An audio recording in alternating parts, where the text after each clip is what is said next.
Salut mes petits ananas, j'espère que vous allez bien. Aujourd'hui, on se retrouve pour parler de 4 animés que vous devez absolument regarder. Plus précisément, aujourd'hui, je vais vous partager 4 animés dont la suite a été annoncée, donc la saison 2 ou saison 3 pour l'un d'eux. On n'a pas encore la date, mais au moins, vous êtes sûr qu'il y a au moins une saison 2 ou saison 3 du coup, pour les animés que je vais présenter et surtout parce que c'est des animés que j'ai vraiment adorés, que je vous conseille de regarder. Donc du coup, j'espère vraiment que cette vidéo vous plaira et puis je vous laisse avec la suite.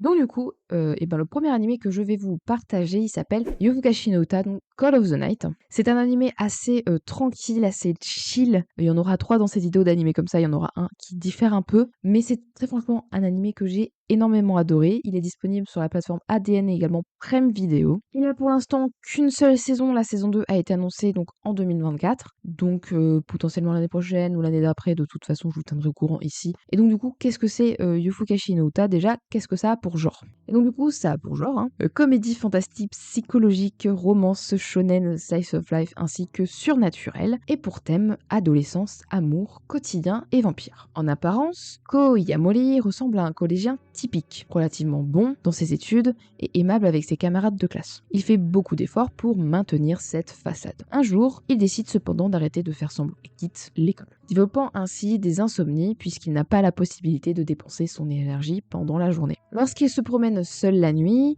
il se sent un peu mieux, mais il est conscient que son incapacité à dormir doit être considérée comme un problème sérieux. Au cours d'une de ses promenades, Ko rencontre une étrange fille nommée Nazona Nanakusa, qui diagnostique la cause de son insomnie. Nazona lui dit qu'il ne pourra pas dormir tant qu'il ne sera pas satisfait de la façon dont il occupe ses journées. Alors qu'il semble avoir donc résolu tous ses problèmes actuels, Nazona l'invite à partager son futon dans son appartement. Après quelques instants, ignorant qu'il fait semblant de dormir, elle se penche sur lui et lui mord le cou. Donc voilà le résumé, c'est vraiment un très très bon animé. Bon, c'est qu'une première saison, mais bon, c'est déjà très bien. Ça change vraiment de ce qu'on peut voir d'habitude. Certes, il n'y a pas trop d'action, mais l'histoire, elle est vraiment très très bien écrite. Il y a vraiment une superbe ambiance avec que ce soit le jeu de lumière, le jeu de musique, les plans, etc. L'ambiance de l'anime est vraiment cool et vraiment l'ambiance de la nuit, c'est vraiment très relaxant et très reposant. Et également, il y a les chara-design qui sont vraiment plutôt sympathiques, mais bref, en général, vraiment, l'ambiance et l'anime est vraiment très qualitatif et très beau. Et donc, du coup,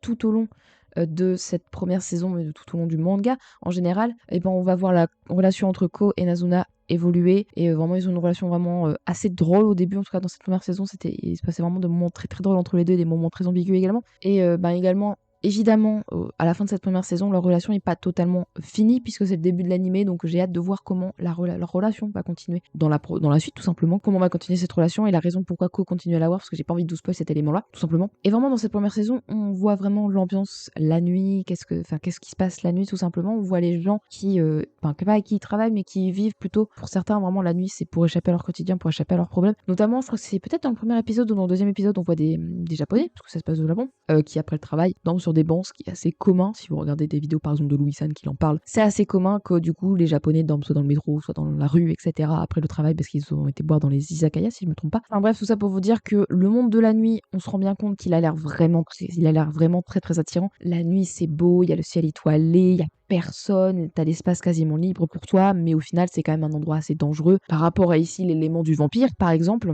et il y a d'autres choses à peut-être plus dangereuses la nuit, mais je crois pas que ce soit trop évoqué dans l'animé, je pense que vous verrez de quoi je parle. Et donc du coup voilà, globalement j'ai énormément aimé cette première saison de cet animé, j'ai vraiment hâte de voir la suite, voir comment du coup, comme je vous ai dit, évolue la relation, voir encore l'ambiance de nuit et qu'est-ce que peut nous apprendre encore plus sur la nuit. Bref. Donc du coup, on va passer au second animé. Pour ce second animé, je vais vous parler de Fumetsu no Anatae To Your Eternity, qui est un autre animé que j'ai beaucoup aimé. Celui-là comporte pour l'instant 2 saisons, et du coup la saison 3 a été annoncée également, peut-être l'année dernière, ou cette année, je ne sais plus. Bref, dans tous les cas, c'est un animé que j'ai vraiment beaucoup apprécié, qui diffère du coup un peu de celui d'avant, qui est vraiment une autre ambiance. Ici, ce sera un peu plus une ambiance triste, tout simplement, il y aura un peu plus d'action aussi dans celui-là, parce qu'il y aura des combats. Et donc cet animé est disponible sur Crunchyroll, et il a pour genre aventure, drame, fantasy, mature, mystère, shonen, et pour thème immortalité et philosophie. Un être sous une forme d'une petite sphère est envoyé sur Terre. Celle-ci change d'apparence en fonction de ce qu'elle rencontre. Elle rencontre d'abord un loup, puis un jeune garçon vivant seul au milieu d'un paysage enneigé. Chaque nouvelle rencontre est une occasion de vivre de nouvelles expériences pour cet être. Ainsi commence le voyage de Fushi. Un voyage fait d'expériences et de rencontres dans un monde implacable. Voilà, très intriguant cet animé au premier abord en tout cas du résumé, puisque nous avons parlé d'un être immortel, Fushi. Et du coup, le personnage principal s'appelle Fushi, en tout cas dans la version VOST-FR, puisque je l'ai regardé en VOST-FR, comme quasiment tous les animés que je regarde, enfin tous les animés même que je regarde. Et donc, je vous ai dit au tout début de la présentation de cet animé que c'était un animé assez triste, puisque déjà, en fait, ça commence dès le premier épisode. Vraiment, le premier épisode est très triste. Il te met déjà dans l'ambiance de l'animé et dans ce qui va potentiellement se passer dans le futur de l'animé. Globalement, tout au long de cet animé, vraiment, je vous le dis, ça va vraiment être un animé de tristesse, mais également de solitude. On va ressentir que Fushi se sent vraiment seul à des moments, puisque en fait, tout simplement, globalement, quasiment tout au long de l'animé, les personnes qu'il va rencontrer, pas toutes, mais certaines personnes qu'il va rencontrer vont tout simplement décéder, et du coup, en fait, à chaque fois, on va resubir à chaque fois la tristesse et la solitude de Fushi. Tout simplement, son but à Fushi, c'est d'essayer d'explorer le monde, d'essayer de tout simplement se faire des amis et de comprendre comment fonctionnent les êtres humains, et également, il va combattre les Knockers en parallèle qui vont lui empêcher de faire son rêve et de réaliser son rêve, ils vont l'empêcher tout simplement. Et autre petit point sur l'animé, vraiment les OST, les openings et tout mettent vraiment beaucoup dans l'ambiance, il aime beaucoup la bande son. Voilà, je pense que c'est à peu près tout ce que j'aurais à dire sur To Your Eternity. Donc du coup, vraiment, si ça vous intrigue, n'hésitez pas à aller le voir, il est disponible sur Crunchyroll. Et donc pour le troisième animé, on va reparler d'un animé assez chill, les deux prochains seront des animés assez chill, mais celui-là on va parler un peu plus de romance. Cet animé s'appelle The Angel Next Door. Il est disponible sur Crunchyroll et il a pour genre comédie, romance, school life et slice of life, et pour thème école et quotidien. Amane Fujimiya est le voisin de Maïlu Shina, une étudiante connue pour sa beauté angélique et ses excellentes notes. Amane est un étudiant ordinaire qui ne lui a jamais vraiment adressé la parole. Un jour, en rentrant de l'école, il croisa Shina, qui lui rend son parapluie en lui disant que son appartement est sale et qu'il devrait le ranger. Ainsi débute une relation entre un ange à la langue acérée et un étudiant ordinaire. Donc voilà le résumé. Après le résumé, on pourrait croire que du coup, tout simplement, c'est un classique rom-com, donc comédie romantique avec pas mal de codes similaires, comme le gars impopulaire avec la fille ultra belle. Et du coup, on pourrait croire que c'est vraiment une rom-com classique, sauf qu'en fait, il y a un détail important, c'est que j'ai l'impression que c'est beaucoup plus réel et beaucoup plus mature, c'est-à-dire que leur relation évolue plus doucement que dans certains animés où vraiment la relation va être très très rapide. Et la relation va vraiment évoluer au fur et à mesure qu'ils se côtoient. Voilà, donc vraiment c'est une relation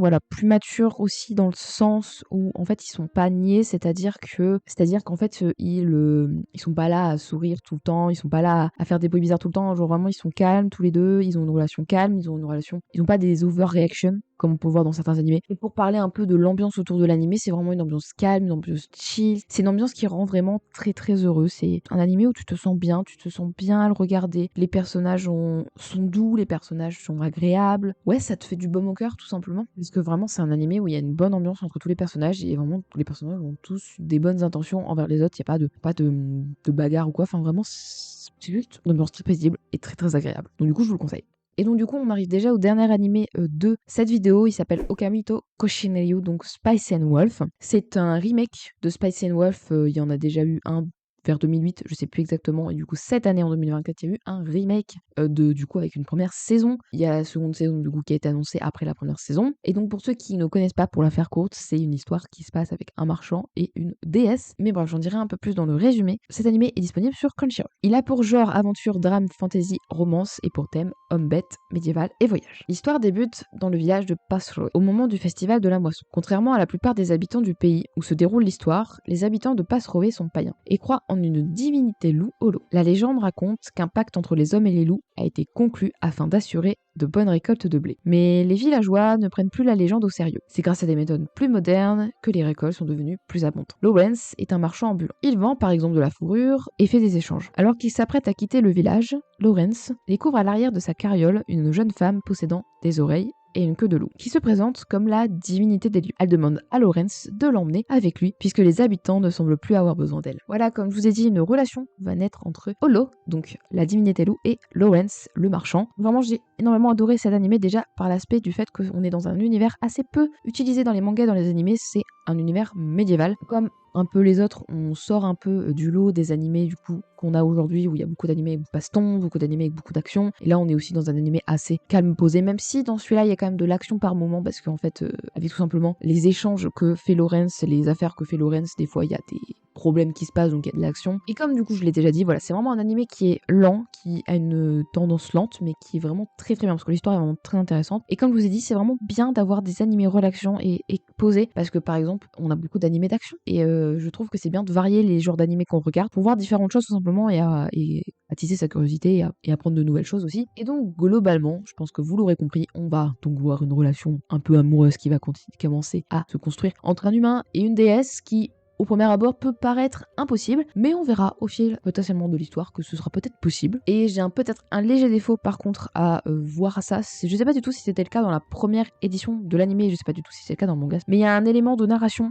Globalement, en fait, c'est comme si l'histoire était racontée par quelqu'un, je vous dirai pas, vous verrez quand vous regarderez l'animé. Et bah globalement, en fait, ça spoil un peu à la suite de l'histoire. Ce qui fait qu'en soi, ça peut paraître relou, ce que je peux comprendre, j'ai vu des avis comme quoi les gens, il y a certaines personnes n'appréciaient pas forcément ça, pardon. Mais moi, je trouve que c'est plutôt bien parce qu'on a une réponse à un truc qu'on sait en regardant l'animé. Et du coup, l'important, c'est de savoir comment ça va se dérouler pour arriver jusque-là. Comme dirait Orelsan, l'important, c'est pas l'arrivée, c'est la quête. J'ai pas d'autres références, du coup, ce sera Orelsan. Mais bref, du coup, c'est quand même hyper intéressant. Voilà, comme deux des autres animés que je vous ai dit. C'est un animé assez relaxant et assez chill que j'ai beaucoup aimé. Et donc, du coup, bah, c'est la fin de la vidéo.